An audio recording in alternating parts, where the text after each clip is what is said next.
Bonjour à tous et bienvenue pour cette deuxième session de l'après-midi. Donc le thème de cette conférence, c'est comment gagner du temps au quotidien et créer de la valeur en se libérant de l'administratif. Donc on va essayer de comprendre dans cette conférence les enjeux et besoins liés à la digitalisation du back-office et des processus administratifs, donc à travers les témoignages de nos différents intervenants. Les apports de la technologie sur cette problématique, les enseignements tirés, les best practices et enfin les axes d'optimisation identifiés en prévision de la réouverture qu'on espère qui aura lieu le 20 janvier. Donc juste petit point logistique, on accordera quelques minutes en fin de session et en fonction du temps qui nous restera pour répondre à vos questions. Donc merci d'utiliser l'onglet questions qui se trouve à droite de votre écran. Sachez que vous avez aussi la possibilité de voter pour les questions les plus intéressantes. Comme ça, en fin de session, on traitera les questions les plus votées en priorité. Donc autour de la table, j'ai le plaisir d'accueillir trois témoins. Donc Antoine Levu, qui est fondateur et gérant de Cozy. Donc c'est une jeune enseigne parisienne de restaurants spécialisés dans les brunchs, les cafés de spécialité, avec une bonne dose de good vibes. Frédéric Pasture, qui était également présent sur la session précédente, qui est directeur général France chez Columbus Café, notre chaîne de café national préférée. Et enfin, Cédric Alani, fondateur et gérant de Neko Ramen, qui est une cantine japonaise spécialisée dans les ramen et que vous pouvez retrouver dans le 9e arrondissement de Paris. Et on vous invite à tester si vous en avez l'occasion. J'ai aussi autour de la table trois acteurs de la digitalisation. Donc Olivier Séverins, cofondateur et dirigeant de Snapshift, l'application de gestion du personnel et des plannings pour ceux qui ne connaissent pas. Mathieu Bernard, country manager chez Payfit, le logiciel de paye et RH en ligne. Et enfin Arthur Waller, cofondateur et CEO de Penny Lane, le service d'expertise comptable qui mêle tech et l'humain. Donc on va commencer avec toi, Antoine, si tu veux bien. Yes. Donc, Antoine, après avoir passé 1 an aux États-Unis, tu décides d'ouvrir ton premier restaurant, donc Cozy. Est-ce que tu peux nous en dire un tout petit peu plus sur le concept et voilà, nous en dire un peu plus sur Cozy.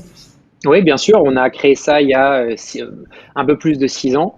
Le premier a ouvert dans le 7e et l'idée, c'était vraiment de faire un petit coffee shop simple. Puis ensuite, l'idée a évolué. On en a ouvert 2 autres.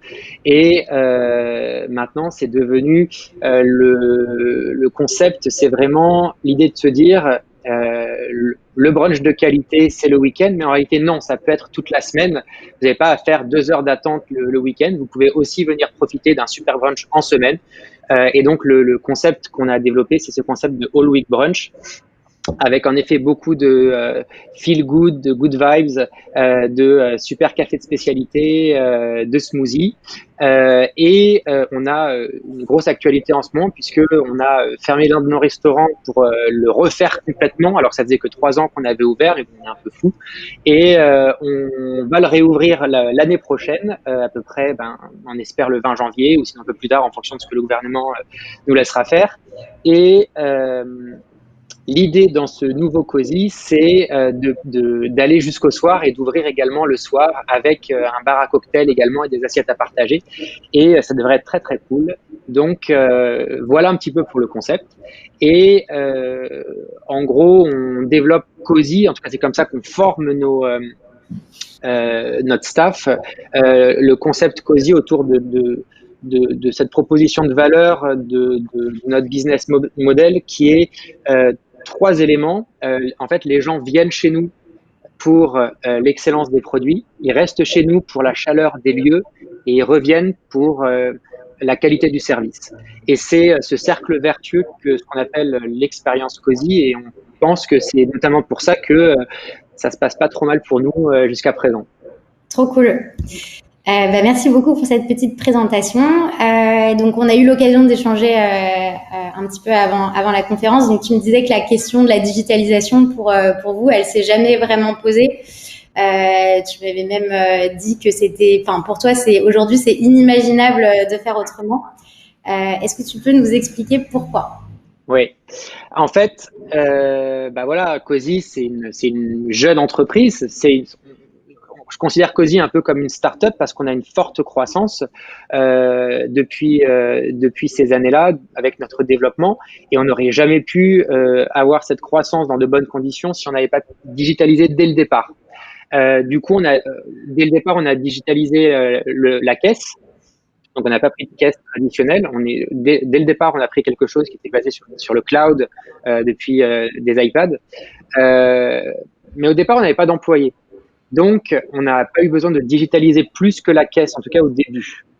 Mais rapidement, la question s'est posée puisqu'on a commencé à développer, on a commencé à avoir besoin de salariés.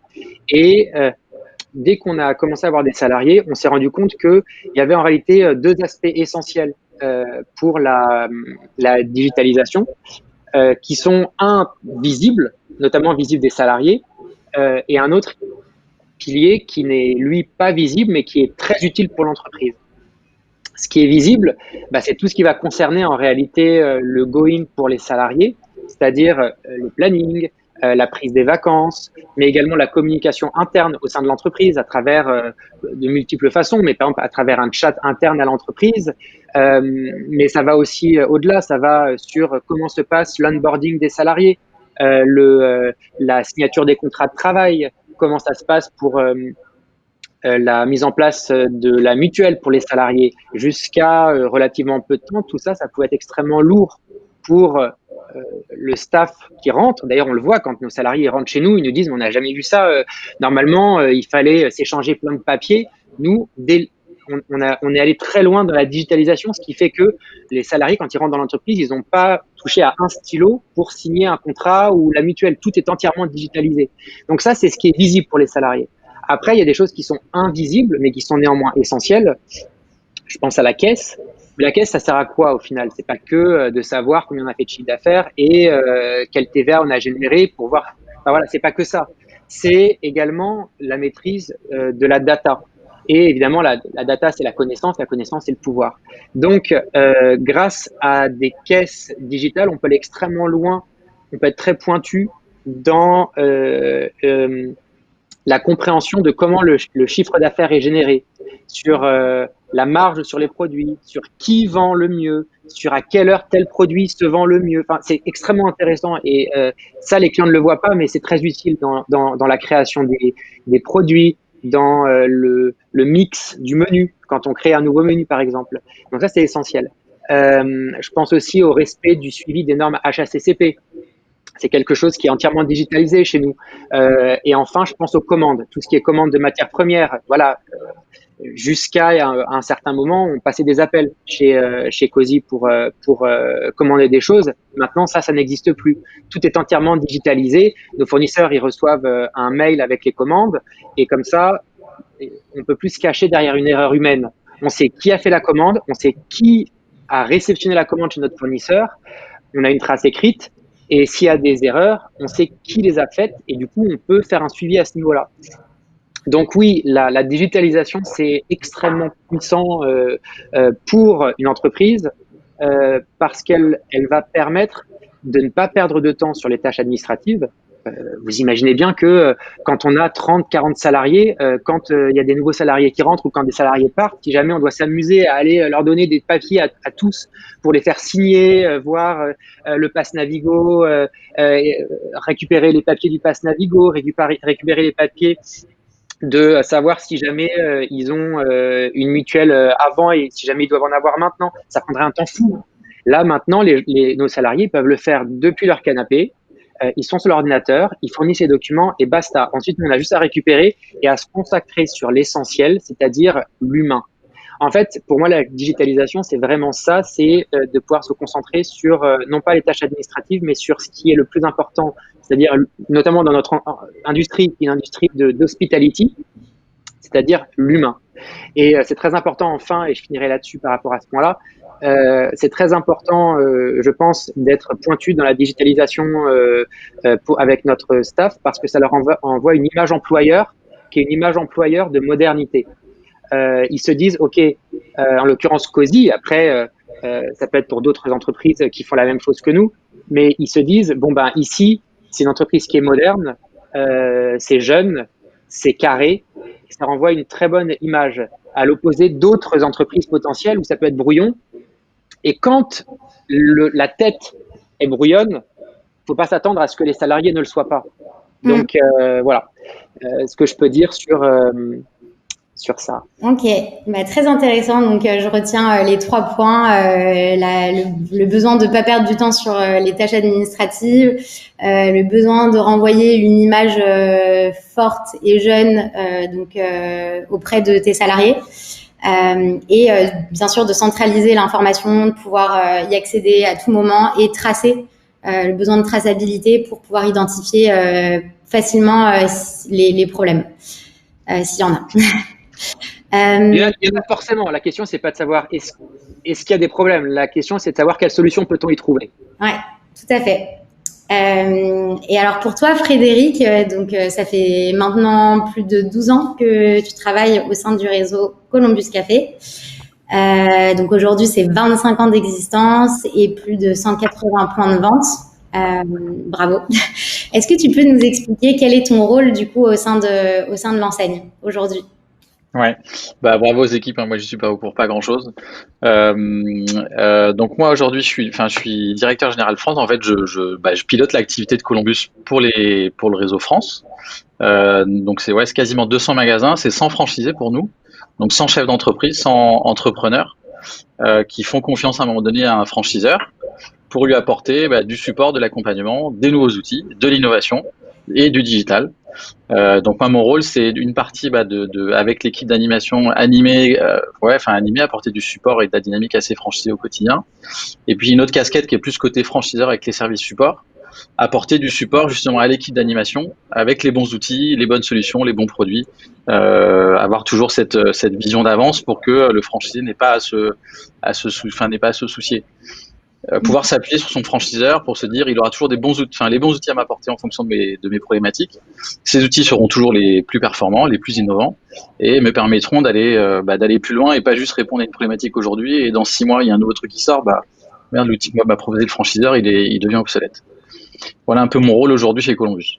Ok. Et du coup, ce qui est intéressant avec ton témoignage, c'est que, par exemple, contrairement à une jeune enseigne comme Cozy, chez vous, il y a vraiment eu cette transition numérique. Ça s'est pas fait naturellement et immédiatement, comme ça fait déjà longtemps que vous êtes implanté.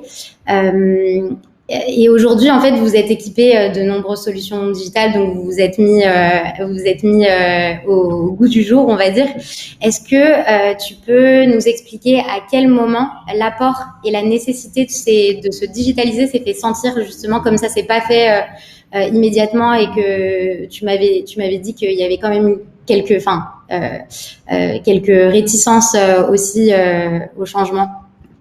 Ouais, alors il y a un premier constat qui est d'abord l'expérience de chacun. Nous, on est un franchiseur. Alors, on est une marque qui a plus de 25 ans. On est une équipe franchiseur quand même avec de l'expérience. Alors, ça a les bons côtés, mais ça a aussi un peu les freins en termes d'innovation. C'est-à-dire qu'on est on est peut-être moins sensible à l'innovation digitale. On est peut-être moins sensible à vouloir changer les habitudes du quotidien. Et pour ça, faut qu'on se remette en question. Et c'est vrai que bosser dans un réseau avec des franchisés, ça pousse à ça. Le franchisé, lui, son quotidien, c'est son exploitation. Mais c'est aussi de dire à son franchiseur, hey Coco, j'ai vu ça passer sur un webinar, qu'est-ce que t'en penses? C'est génial, je veux y aller, allez, on y va, il faut se bouger, etc. Donc ça, le côté franchise, c'est super pour ça. Après, voilà, je disais, il y a un côté un peu plus personnel. Alors de personnel, je parle de l'ADN de l'entreprise, hein, mais aussi des personnes, qui fait que le digital est plus ou moins, on a plus ou moins une corde sensible au digital ou pas, et on se dit, merde, faut que je récupère des wagons parce que là, il y a des applications qui sortent pour tout un tas de choses quotidiennes qui me prennent du temps et qui me cassent les pieds, clairement. Il faut que je trouve le bon outil. Les outils existent, c'est bon, je commence à les percevoir et à les voir. Il faut que je choisisse le bon et le bon outil, le bon partenaire et avec qui je vais pouvoir m'appuyer, pas pendant 6 mois ou 1 an, mais sur 2-3 ans et pouvoir avancer en fait dans le temps. Et puis après il y a ce côté de se dire se mettre un peu au goût du jour. Et puis je rejoins ce que disait Antoine vis-à-vis de l'humain, vis-à-vis de l'équipe, c'est donner cette image un peu d'entreprise, alors c'est pas moderne mais un peu au goût du jour, dynamique, qui va de l'avant, qui cherche toujours quelque chose d'un peu plus innovant, d'un peu plus nouveau, novateur, et puis qui reste pas ancré dans ses habitudes. Alors des fois les habitudes c'est bien parce que ça apporte une sécurité, mais la remise en question aujourd'hui elle est hyper importante parce que sinon on se rend compte qu'on perd énormément de temps avec papier stylo à l'ancienne. Certes, ça marche, c'est vrai, mais il faut une expérience de dingue pour arriver à un niveau d'excellence quand même, je dirais, acceptable, alors que le digital va apporter cette facilité, va apporter cette rapidité, et puis va apporter une partie d'expérience qui n'est plus nécessaire pour avoir un résultat. Il y a toujours besoin de se former et d'apprendre sur le tas, quelque part. Mais c'est vrai que le digital va faire gagner énormément de temps là-dessus. Ok.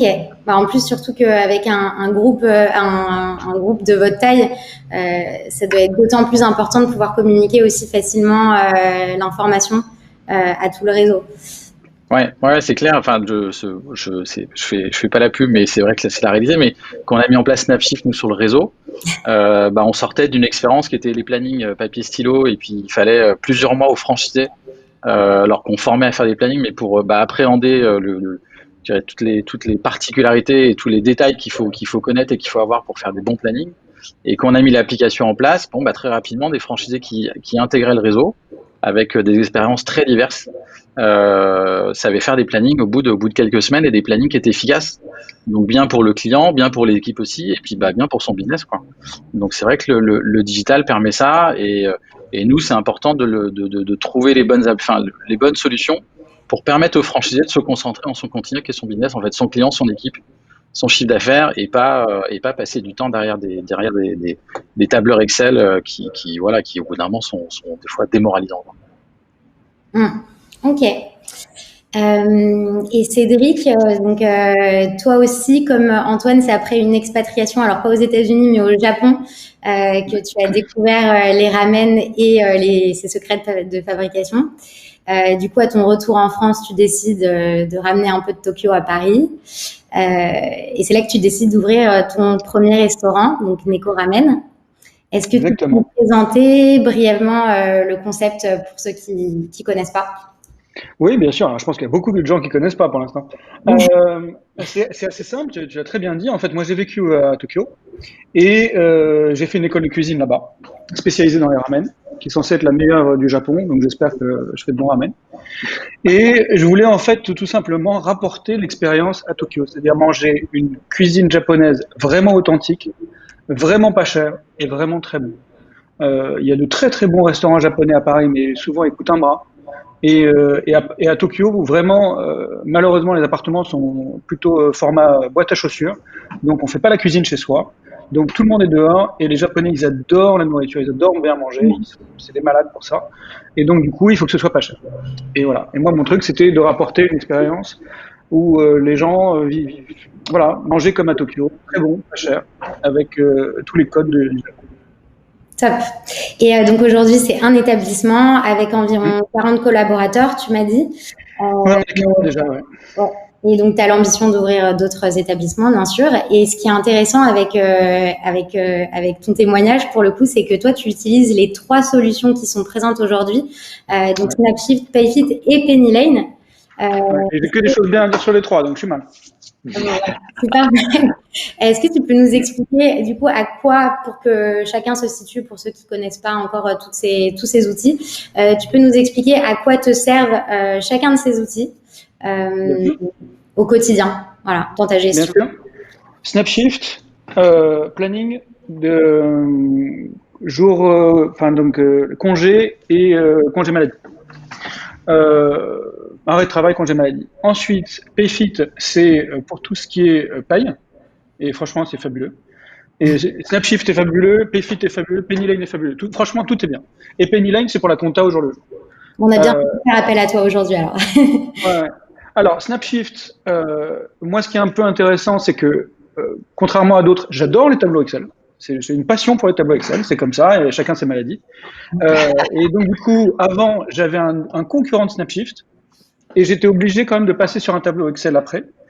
Et comme je disais un peu en backstage, ça me prenait 4 heures par semaine en faisant le concurrent de Snapshift et le tableau Excel. Et ce qui m'embêtait, c'est qu'à la fin, j'étais pas sûr de faire un bon planning parce que quasiment tout le temps, je faisais des erreurs. parce que je pouvais pas mettre mes labels, parce que je pouvais pas, parce que c'était compliqué et parce que c'était mal foutu.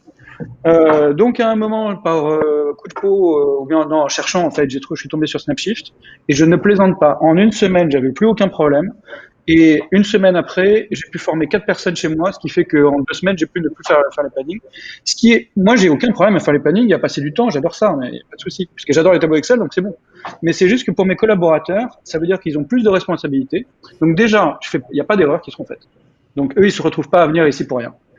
Ce qui est important. Ensuite, ce que disaient Antoine et Frédéric, c'est très vrai, c'est carré. Donc du coup, dans la restauration, je dis pas que tout le monde n'est pas carré, mais il y a quand même des gens qui sont pas très carrés, et c'est pas grave. Il y a des artistes dans la restauration, c'est comme ça, il n'y a pas de souci. Mais pour les employés, c'est mieux si c'est un peu carré. Donc ça les rassure énormément. Et pareil pour Payfit et Pennylen. Et en plus, pour mes collaborateurs, ça a pu faire en sorte qu'ils puissent monter en responsabilité, en connaissance. Donc ils étaient ravis. Donc ça, c'est pour Snapshift.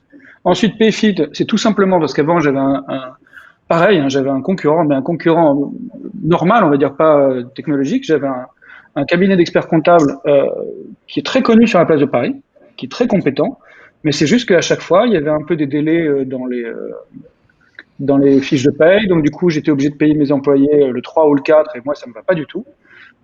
Pareil, de temps en temps, il y avait des erreurs dans les fiches de paye. Il n'y avait pas, s'ils voulaient retrouver une attestation, quoi que ce soit, ils n'avaient pas. Là, ils ont leur espace pour eux, ils savent où ils retrouvent tout directement. C'est pareil, à nouveau, c'est carré, c'est hyper simple. Pour eux, c'est hyper rassurant. Parce que mine de rien, on parle de leur paye, là. Donc, pour eux, c'est hyper important.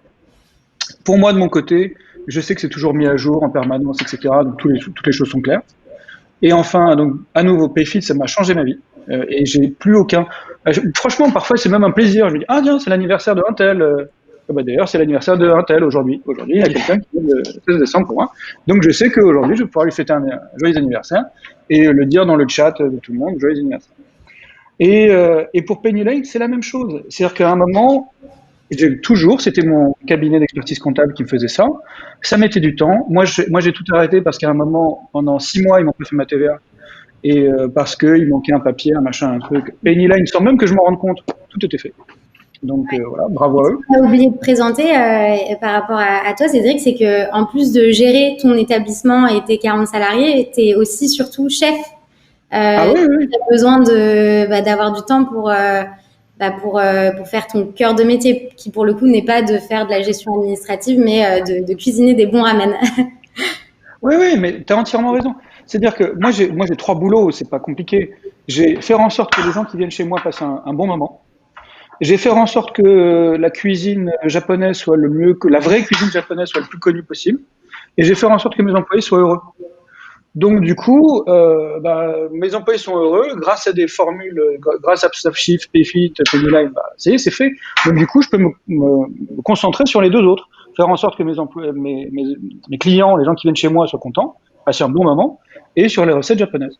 Et c'est vrai que voilà, moi je passe là en ce moment pendant le confinement, malheureusement, je fais trop de cuisine japonaise, donc du coup, je prends beaucoup de poids. Mais bon, ça c'est un autre problème. Ça marche.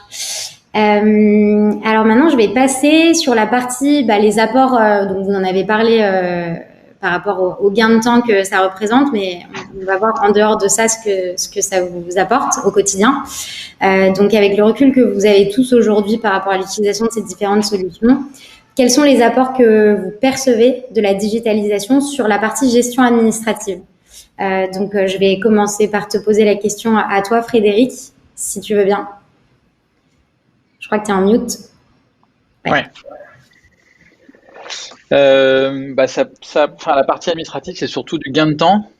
C'est la première chose. Enfin, c'est le premier constat qu'on fait. Le deuxième constat, c'est qu'en fait, les gens peuvent ce temps de gagner, elles peuvent le remettre, l'investir, soit pour elles, tout simplement, soit pour mettre un peu plus en avant leur vrai savoir-faire.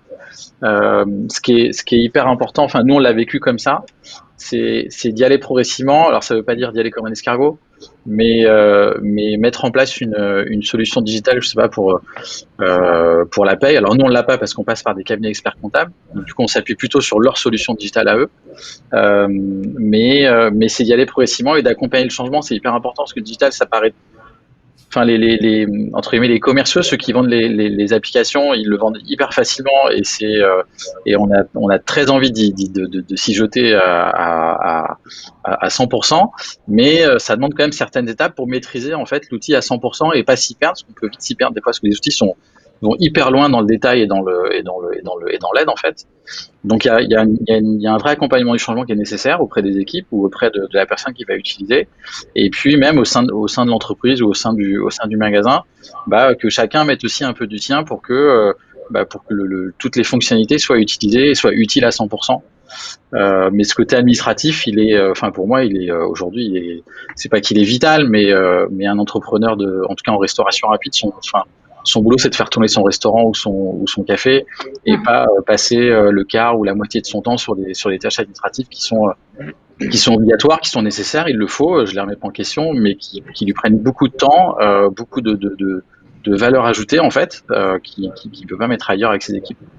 Donc ce côté administratif, pour moi, il est vrai. Enfin ouais, il est barbant, et j'ai la chance de pas le faire parce que c'est nos franchisés qui le font le plus. Mais pour échanger avec eux, c'est pas la joie. C'est souvent le dimanche après-midi, plutôt que d'être en famille, ils s'occupent de la paperasse, ou le soir. Et puis souvent ils ont pas la tête à ça, ils font des erreurs. Et voilà, et la partie digitale va pouvoir apporter ce côté efficace, ce côté simple, ce côté rapide, ce côté aussi où on fait moins d'erreurs, je trouve, avec le digital, avec toutes les solutions qu'on peut trouver ou qu'on peut utiliser, c'est plus performant en tout cas. Et justement, est-ce que tu as des exemples d'erreurs potentiellement qui peuvent être évitées grâce au digital? Nous, Snapshift, les magasins l'utilisent aussi pour tout ce qui est suivi social des dossiers.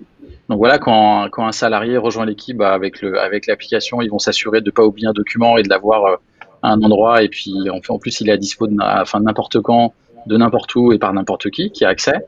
Donc ça, ce côté efficace, c'est bien parce qu'on perd pas un dossier papier qui traîne derrière un classeur ou au fond d'un tiroir. On a aussi une autre solution qui est pas forcément pour le magasin, mais pour nous, pour communiquer en interne au réseau, qui est une sorte de réseau interne comme un Facebook, mais un Facebook Pro. Ça permet de passer des informations à l'ensemble du réseau à un moment T, et puis le réseau ou le franchisé ou un membre de son équipe va retrouver l'information à n'importe quel moment, pareil, de n'importe où, sur n'importe quel support. Ça fait comme une sorte de bible, mais pas que pour des supports de formation ou je sais pas, ou des plannings, mais je sais pas, on a parlé un jour de partage d'expérience de lancement de Safi, par exemple. Bon, il va retrouver un petit groupe de discussion avec tous les échanges qu'il va y avoir dessus. Enfin, le côté digital, ce qui est bien aussi, c'est que ça reste ancré et ça reste quelque part à vie si on le souhaite. Mais on a l'historique, et quand quelqu'un commence à utiliser une application, il va pouvoir retrouver aussi cet historique-là et puis répondre quasiment à 90% de ses questions parce qu'elles ont été posées par quelqu'un d'autre et la réponse sera présente. Enfin, la réponse sera bien écrite là, noir sur blanc, dans un support. Okay. Ouais. Ok. Merci pour tes réponses.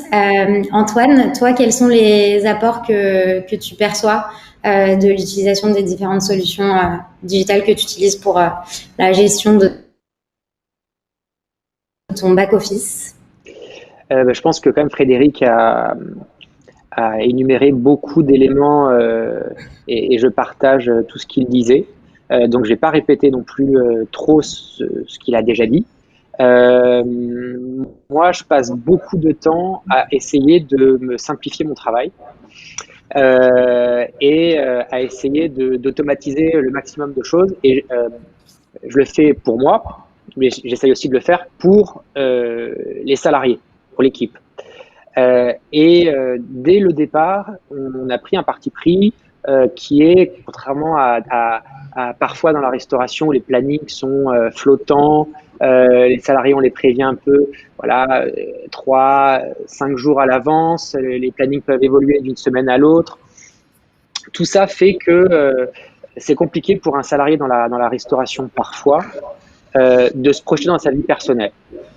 Parce que si jamais on doit se faire un cours de tennis à 18h le jeudi, tous les jeudis, et puis qu'on ne sait pas son planning parce que ça peut être parfois le jeudi et parfois c'est un autre jour, c'est difficile d'avoir une vie personnelle entre guillemets régulière. Du coup, assez rapidement, on a pris le parti pris d'avoir des plannings fixes qui ne bougent pas,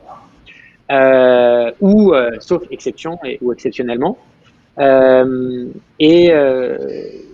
Snapshift permet ça parce que nous, ça nous permet de faire nos plannings.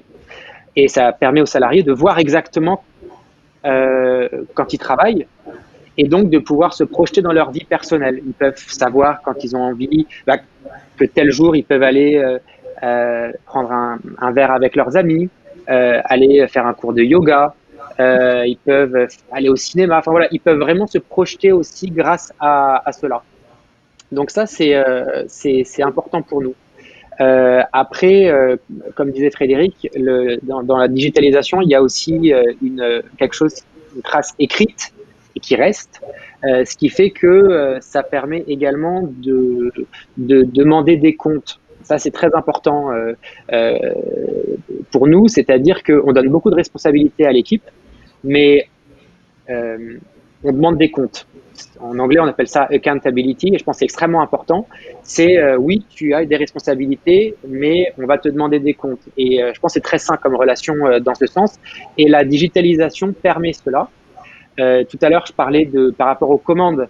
Avant qu'on mette en place des commandes digitales, ça pouvait arriver que quand il y a des manquements, des produits qui manquent, ça pouvait être ah oui, le fournisseur était en rupture. Voilà, on ne pouvait jamais trop pointer du doigt ce qui s'était passé réellement. Grâce à la digitalisation, on peut savoir exactement, par exemple, si je prends cet exemple des commandes, on peut en prendre d'autres, ce qui a été commandé, à quelle heure, quand, et ce qui a été reçu. On peut également du coup comparer avec faire un inventaire, du coup suivre le rapport entre la marge théorique qu'on devrait faire en fonction du chiffre d'affaires qu'on a fait et de ce que l'on a réellement consommé avec le théorique, ce qu'on aurait dû avoir à la fin. Et si jamais il y a des écarts, ça permet de se poser la question, ok, pourquoi il y a cet écart? Qu'est-ce qui a pu se passer? Et du coup, trouver des solutions pour remettre la barre dans le bon sens. Donc ça, la digitalisation, c'est quelque chose qui est très important par rapport à ça. De la même manière que les caisses digitales, ça permet également d'avoir ce suivi de marge théorique, marge réelle. C'est très important également. Donc je dirais que c'est notamment ça qui est important. Je rajouterais aussi dans notre process d'onboarding des salariés, tout est digitalisé, de la signature du contrat, la récupération des documents d'embauche, etc. Je pense que c'est quelque chose qui plaît beaucoup aux salariés parce que un mauvais onboarding, c'est une source de frustration et c'est un mauvais départ dans la relation avec l'employeur et avec l'entreprise. Et de la même manière, je parlais de responsabilisation tout à l'heure, le salarié, ça m'est arrivé que ils viennent me voir en me disant je n'ai pas reçu ça par exemple. Eh bien, j'ai dit, oui, mais en même temps, tu n'as pas envoyé, tu n'as pas encore mis les documents sur la plateforme. Et il me dit, oui, en effet, c'est exact. Je l'ai pas fait, je le fais tout de suite. Ça permet voilà ce que je dis, ça permet d'avoir un suivi des choses et de responsabiliser les gens également. Parce qu'on a des salariés qui ont entre 20 et 25, 28, 28 ans. Et des gens qui sortent d'école comme ça, parfois, ils ont besoin d'être responsabilisés. Je pense que c'est sain pour eux également, ça. Donc, accountability, on retient. Accountability, essentiel. Ok. Merci beaucoup, Antoine. Et toi, Cédric, je me rappelle, tu m'avais même, t'étais en mesure, en fait, de mesurer le gain de temps que tu gagnes au quotidien grâce à ces outils. Est-ce que tu peux nous en dire un peu plus justement sur ce gain de temps? Tu as l'air d'être très carré et voilà, donc on sera ravis. J'aimerais bien, mais je suis pas aussi carré que ça. Mais évidemment, oui. Et comme je le disais tout à l'heure, je passais 4 à 5 heures par semaine minimum pour faire les plannings. Et là maintenant, ça se fait en 10 minutes. Et en plus, en l'occurrence, c'est pas moi qui l'ai fait. Donc on est passé de 5 heures où c'était pas très réussi à 0 minute, ou on va dire 1 minute, et c'est top. Donc ça change une grande chose. Je suis entièrement d'accord avec Antoine et Frédéric. C'est tout ce qu'ils ont dit, je suis d'accord avec eux. La responsabilisation, exactement tout. Donc je vais pas revenir là-dessus. Il y a une chose aussi que j'aime beaucoup dans ces applications, sachant que tout est digitalisé chez moi. Et en fait, j'ai même pas réfléchi. C'est-à-dire que les commandes aussi sont digitalisées, tout est digitalisé. Mais c'est pas parce que je me suis dit il fallait tout digiter, c'est parce qu'en l'occurrence, c'est beaucoup, beaucoup mieux, il n'y a pas de doute. Alors, excusez-moi, il y a un chat énorme qui va passer. Allez. J'avais dit, Olivier, c'est chez moi, c'est le royaume des chats. Et donc, du coup, ce qui est très, très bien, c'est qu'on a de la visibilité. Moi, j'aimerais bien être plus carré, mais surtout, ce que je veux, c'est que à la fin du mois, je sais combien je vais avoir à payer mes employés, combien je vais avoir payé d'URSSAF, combien d'employés ont pris des vacances, et donc du coup, tout ça, c'est extrêmement important. Et franchement, sans Snapshift, Payfit et Pennyline, c'est très compliqué.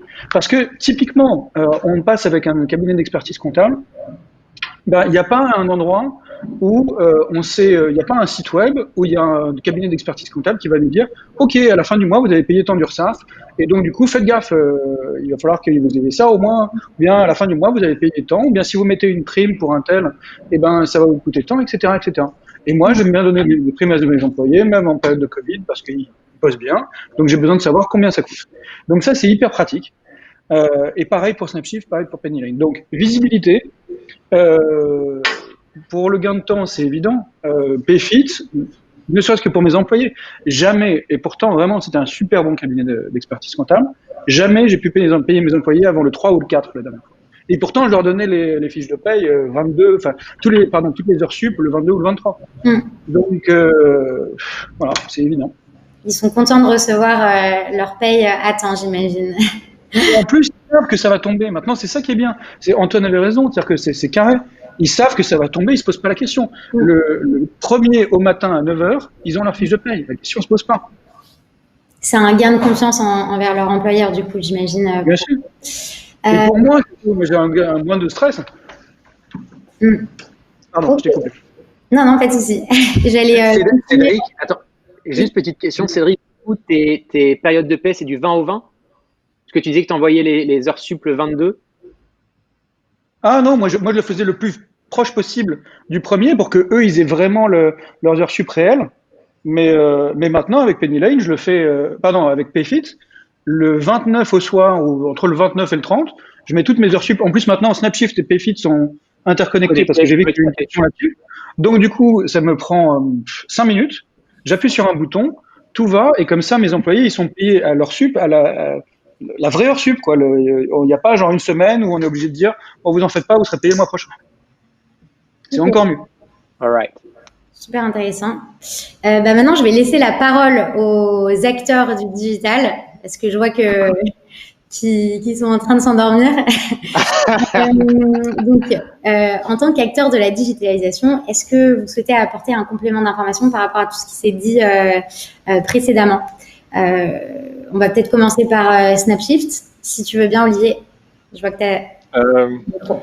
Oui, alors, bon, j'ai pas grand-chose à ajouter, étant donné que, franchement, la vérité sort de la bouche des clients et tous ces témoignages sont incroyables, plein de vérité. Peut-être pour prendre un peu de recul, ce qui est intéressant de rappeler, c'est que moi, je suis un chef d'entreprise, je suis un entrepreneur, actuellement dans une start-up, mais j'ai marché dans les pas de Antoine et de Cédric. J'ai créé des établissements de restauration rapide. J'ai eu une trentaine de salariés, 35, 5 établissements. Et en fait, ce qui nous réunit, le point commun qu'on a, c'est qu'en tant qu'entrepreneur, je crois que quand on crée une entreprise, c'est pour vivre un rêve, c'est pour réaliser une vision, et c'est pas pour faire de l'administratif. L'administratif n'a aucune valeur ajoutée. Et en fait, ça nous tire vers le bas. Ça peut pourrir les relations entre un employeur et ses employés. Et donc, pour toutes ces raisons, c'est pour toutes ces raisons que moi j'ai créé Snapshift. Et donc, je suis très heureux aujourd'hui de voir que des solutions comme les nôtres peuvent aider à changer le monde de l'entrepreneuriat, le monde de l'entreprise dans cette direction-là. Et après, par rapport à la période qu'on traverse, le Covid, je pense que c'est un accélérateur de digitalisation. Et je pense que c'est revenu souvent dans la bouche de Antoine, c'est l'attractibilité du métier, travailler la marque employeur, l'expérience employée. Ça, c'est des choses qui vont être dans le futur de plus en plus critiques parce qu'on est sur des métiers qui sont difficiles, avec des horaires très flexibles, des grandes amplitudes physiques. Parfois, effectivement, une vie professionnelle qui empiète beaucoup sur la vie privée et qui peut empêcher d'avoir une vie privée assez équilibrée. Et je pense que et souvent les gens qui travaillent dans ces métiers-là, c'est souvent leur premier job. Ils rentrent dans la vie active dans la restauration, et donc que leur première expérience se fasse dans des environnements avec des outils modernes, valorisants, qui fait gagner du temps, qui les respecte, qui apporte de la transparence, qui leur permet de mieux gérer leur équilibre vie privée, vie professionnelle, qui leur permet d'avoir confiance dans leur employeur. Je pense que ça va être essentiel dans les mois qui viennent, dans les années qui viennent, pour que ces secteurs d'activité rebondissent le plus haut possible. Voilà. Merci pour ces paroles inspirantes.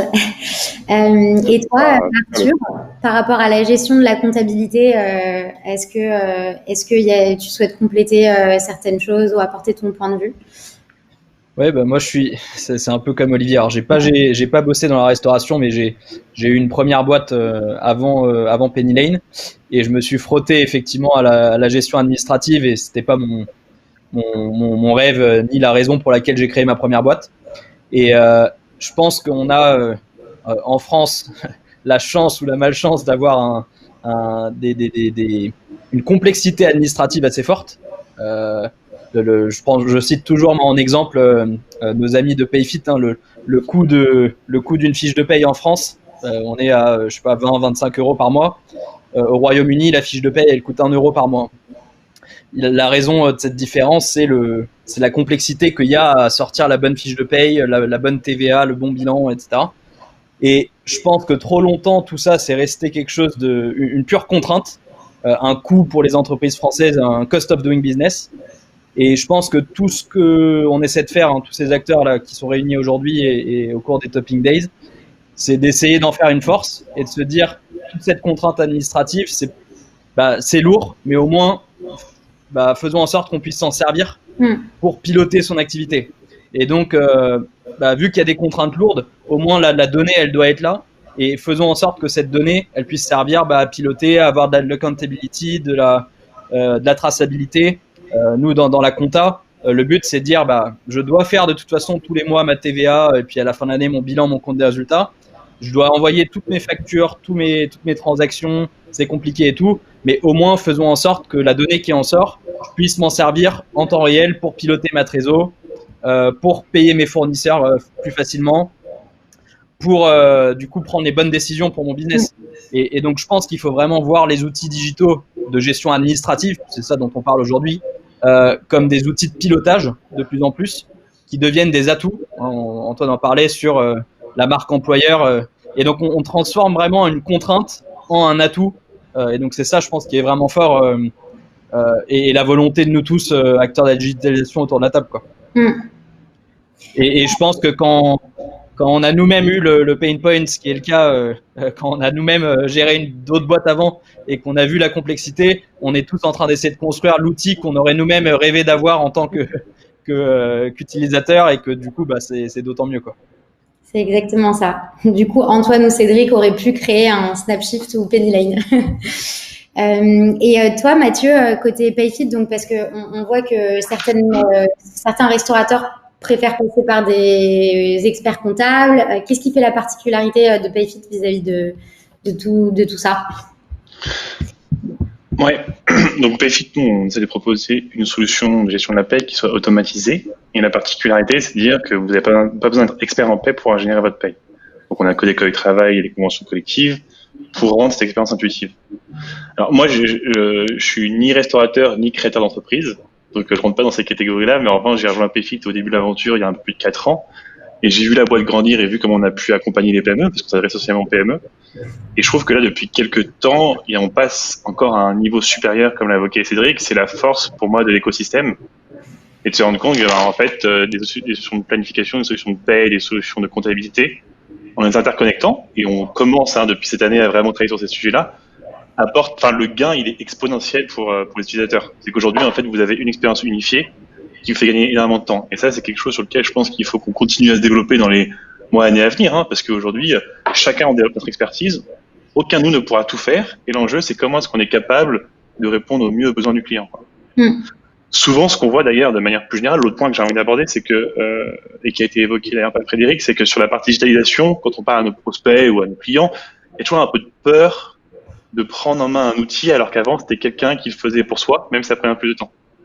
Et c'est sûr que, surtout sur des sujets comme la paie, la comptabilité ou le planning, qui peuvent avoir des impacts assez importants, si on fait une erreur sur des contrôles en SAF ou sur des redressements. L'enjeu, je pense, notre enjeu aussi en tant qu'acteur, c'est d'apporter un accompagnement à nos clients, qui nous suivent, avec de l'expertise, les suivre sur quand ils commencent sur la solution, comment est-ce qu'on va les onboarder, comment est-ce qu'on va les former sur la solution, et derrière, comment est-ce qu'ils ont un accompagnement avec des experts. Chez nous, ça veut dire la paie, évidemment, mais sur d'autres acteurs, pour se dire, voilà, quand j'ai une question spécifique, j'ai une réponse. Parce que on ne pourra pas automatiser 100% des tâches. Il y a forcément des cas un peu qui sont exceptionnels, et là-dessus, il faut pouvoir y répondre. Il ne faut pas qu'on laisse nos partenaires dans cette difficulté-là, quoi.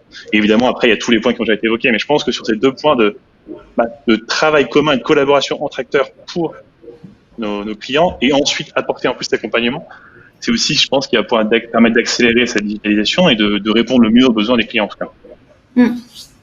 Et je rebondis sur ce que tu dis, parce que je vois qu'il y a une question qui est pas mal votée, donc ça rentre dans la lignée de ce que vous dites. Donc, pour chacun des logiciels énumérés, à partir de combien d'employés, quelle taille d'entreprise, selon vous, leur investissement est-il intéressant? Est-ce qu'un d'entre vous veut répondre? Moi, je veux bien répondre, il n'y a aucun problème. Je t'en prie, Olivier. Non mais alors moi personnellement je pense que à partir de 5-6, une équipe de 5-6 personnes, ça peut commencer à avoir du sens. Ne serait-ce que pour la relation. La relation au sein de l'équipe, la visibilité sur la transparence, l'expérience employée. Les gains de temps et d'argent sur un planning de 4-5 personnes vont être minimes, il faut pas se leurrer. Mais nous, l'essentiel de nos clients, on va dire, c'est à partir de 8 à 10 salariés. Et puis après, on accompagne des groupes qui ont des dizaines et des dizaines d'établissements, des centaines de salariés. Donc là, on parle d'autre chose. Et je dirais que oui, le sweet spot, c'est si vous avez une dizaine de salariés et que vous n'avez pas fait le pas de la digitalisation, il faut sérieusement y penser. Voilà.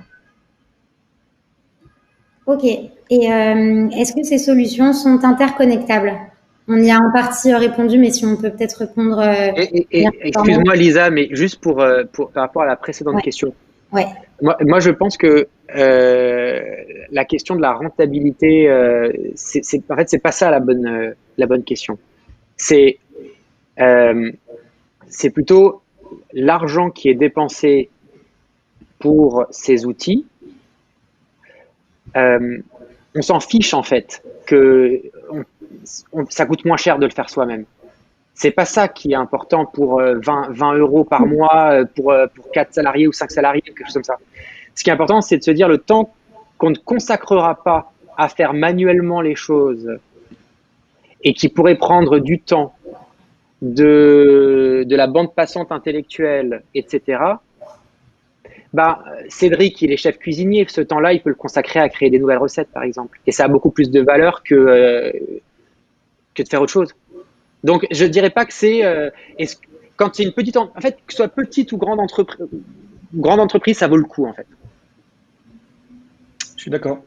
Et moi, je suis d'accord aussi avec Antoine sur le fait que la valeur que ça apporte, même quand on est une équipe de 4-5, la valeur que ça apporte à ses employés est suffisamment importante pour que l'investissement pécunier soit pas trop à prendre en compte. Donc, ce que je veux dire par là, c'est qu'en effet, si on paye 10, 20, 30, 40, 50 euros par mois et que ça fait en sorte que ces employés soient beaucoup plus considérés, que leur qualité de vie est bien supérieure, et ben ça vaut le coup. Voilà. Et en plus, si à un moment on a envie de se développer et de passer de 5 à 10, ben on a déjà toutes les bonnes méthodes en place. Et si on veut passer de 10 à 20 et ainsi de suite, on a déjà tout en place. Donc je suis d'accord avec Antoine. Et pourquoi tu as du soleil, Cédric? Et parce qu'en fait, je suis chez moi et j'ai une chance incroyable. J'ai un appartement qui est tout petit, mais qui a une vue sur Paris et je suis au sud. Et donc du coup, je crame. Moi, je suis à Paris et à des nuages. Ah ouais, mais en fait, je suis à Montmartre, donc je suis juste au-dessus. Et voilà. Et donc je suis désolé, je suis tout rouge là, c'est vrai. Mais c'est le soleil levant. C'est le pays du soleil levant chez moi. Moi aussi, j'ai un soleil derrière moi. Exactement. Je vais essayer d'accélérer un petit peu. J'ai mal géré mon timing. Je suis désolée, donc je vais essayer d'aller à l'essentiel. Et puis après, je vous proposerai de rejoindre les différents intervenants dans le lounge pour continuer les échanges. Frédéric, avec le gain de temps justement par rapport à l'utilisation de ces solutions, qu'est-ce que ça te permet concrètement de faire, puisque le thème de cette solution, c'est de conférence, pardon, c'est se dire avec le gain de temps, en fait, ça nous permet de faire d'autres choses, de se concentrer sur d'autres activités à plus forte valeur ajoutée. Pour toi, ça veut dire quoi concrètement les tâches à forte valeur ajoutée? Moi, je vais répondre plutôt en tant que franchiseur. Toutes ces solutions qu'on va apporter aux franchisés, enfin qu'on apporte nous, qu'on apporte à travers eux leur remontée. Nous, notre mission, notre objectif en tant que franchiseur d'apporter des supports aux franchisés, c'est qu'ils fassent plus d'argent et qu'ils gagnent plus d'argent. Et pour ça, il faut lui simplifier la vie et il faut lui faire gagner du temps pour s'occuper de son client, s'occuper de son équipe. Et ça doit lui prendre 99% de son temps. Et derrière, mettre en place tous les outils ou toutes les solutions, juste à piloter son activité et d'un seul coup d'œil. Enfin, Antoine disait à travers le caisse de voir le plus bien, c'est de pouvoir en fait faire cette analyse, mais le plus rapidement, voire même si l'outil ne peut pas analyser une première partie, après il n'y a plus que le côté humain justement, enfin l'expertise qui va rentrer en compte sur cette analyse-là, et tout de suite mettre en place le plan d'action pour améliorer le sujet, alors soit pour aller chercher de la nouvelle clientèle ou la fidéliser de manière différente, ou mettre en avant un nouveau produit, un nouveau menu, ou se dire tiens, j'ai telle famille de produits qui marche bien, pourquoi je rajouterais pas une nouvelle recette. Enfin, c'est être beaucoup plus dans l'analyse et pour pouvoir avancer en fait que passer du temps à traiter, à saisir l'information, la traiter, faire des beaux tableaux Excel pour pouvoir la traiter facilement, et que l'outil digital fasse tout ce boulot très chronophage, très dans le détail, si on veut vraiment quelque chose de qualité, mais qui prend beaucoup de temps. Et je pense qu'en tant que commerçant, que ça soit dans la restauration ou autre chose, la priorité c'est le client, son équipe, et puis faire en sorte qu'on serve bien chaque client à chaque instant, et pas passer du temps à analyser tout un tas d'informations, tout un tas de data qui des fois, je disais tout à l'heure que des fois c'est démotivant, mais parce qu'on sait qu'on va y passer énormément de temps et on n'a pas tous non plus cette sensibilité-là. On peut avoir des chefs d'entreprise très commerçants, très dans le côté humain, d'autres très gestionnaires, et ce côté digital peut apporter un soutien à chaque personnalité, ou en tout cas au quotidien. Ok. Pour moi, c'est vraiment un outil pour l'humain, le digital. C'est mon point de vue. Il faut pas du tout que le digital prenne 100% la place de l'humain sur un sujet ou sur un sujet. Il faut vraiment que ça lui apporte un outil, comme une carte de fidélité, comme un système de caisse, voilà. Ouais, tu me disais que c'est un complément, on va dire. Ouais, tout à fait.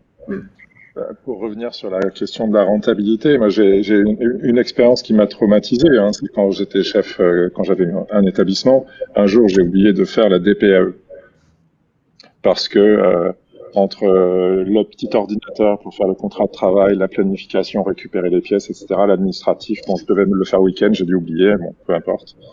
Ça m'a coûté 3 500 € pour travail dissimulé. Donc et quand on est chef d'entreprise, quand on est dans les clous, quand on fait ses déclarations URSSAF, quand on paye pas les salariés au black, si le digital il peut aider à éviter ce genre de bêtises, parce que l'administration n'est pas là pour nous aider. Tout à fait. Écoutez, je pense qu'on arrive à la fin de cette session. Est-ce que vous avez un dernier mot le mot de la fin à nous partager, peut-être une anecdote, un conseil que vous souhaitez donner aux auditeurs qui nous écoutent et qui ont besoin d'une bonne dose d'inspiration et de motivation. C'est le moment de tout donner. Vas-y. Allez, je vais donner la parole à Cédric. Oui, ok. Bah, écoutez, alors déjà, si vous avez une passion, lancez-vous et après vous voyez comment vous ferez de l'argent. Ça, c'est le premier point. Deuxième point, essayez de traiter au mieux les gens. Enfin, déjà, considérez-vous comme un employé de base. Comme ça, au moins, vous êtes sûr que vous avez envie de bien vous traiter. Donc, du coup, vous allez bien traiter les gens avec qui vous travaillez. Donc, moi, typiquement, je sais pas, j'ai un casier dans le même truc que mes employés. Je mets le même sweatshirt que mes employés. J'ai même les mêmes chaussures que mes employés, etc., etc.